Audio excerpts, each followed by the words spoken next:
lovely ALCYONE was the daughter of Aeolus, the Greek god of the wind, and her mother was either Enarete or Aegial.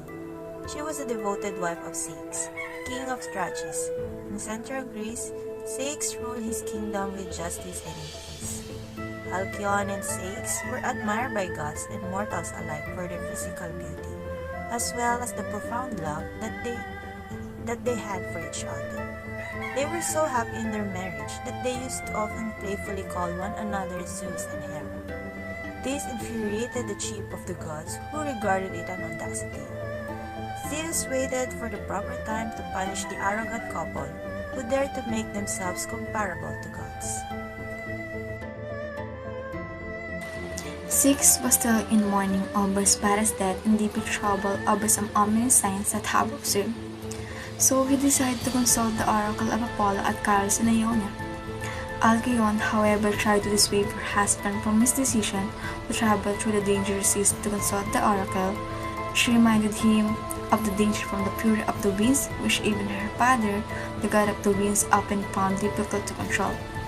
She put pressure over her husband to take her along with him, but CEYX wouldn't put his beloved wife through unnecessary danger. ALCYONE watched with a bad feeling of the ship carrying her husband was getting away from the harbor. Zeus, the chief god, decided that this was an opportune time to punish the couple for their sacrilege.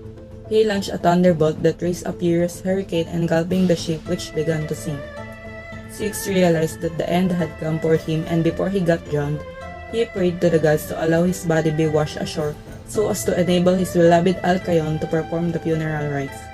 As CEYX gasped his last breath, his father, Asophoros, the morning star, watched helplessly, shrouding his face with clouds, unable to leave the heavens and rescue his son. The lovely ALCYONE waited for her husband for a long time, praying continually to the gods, especially Hera, queen of the gods, for the safe return of CEYX. Hera felt profound sorrow for the tragic fate of CEYX. She sent her messenger Iris, goddess of the rainbow, to look for Hypnos, the god of sleep and comforter of the afflicted, to whom was assigned the mission of gently informing ALCYONE about the death of her husband. Hypnos, in his return, entrusted the mission to his son Morpheus, an expert in forming apparitions. Morpheus created the lifelike specter of CEYX, which revealed to ALCYONE the tragic circumstances concerning the shipwreck and death of her husband. In profound grief, ALCYONE ran to the seashore, beating her breast and tearing her garments. She suddenly beheld the body of a man that had been washed ashore. Coming closer, she realized it was the body of her beloved CEYX.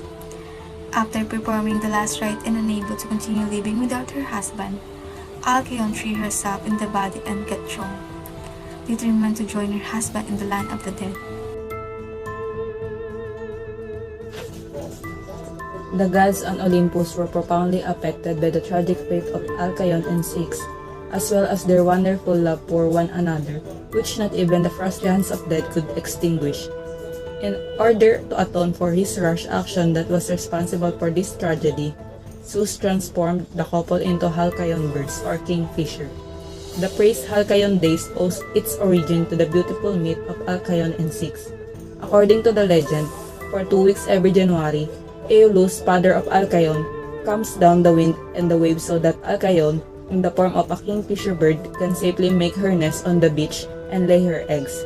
Hence, the term Halcyon Days comes to signify a period of great peace and calm.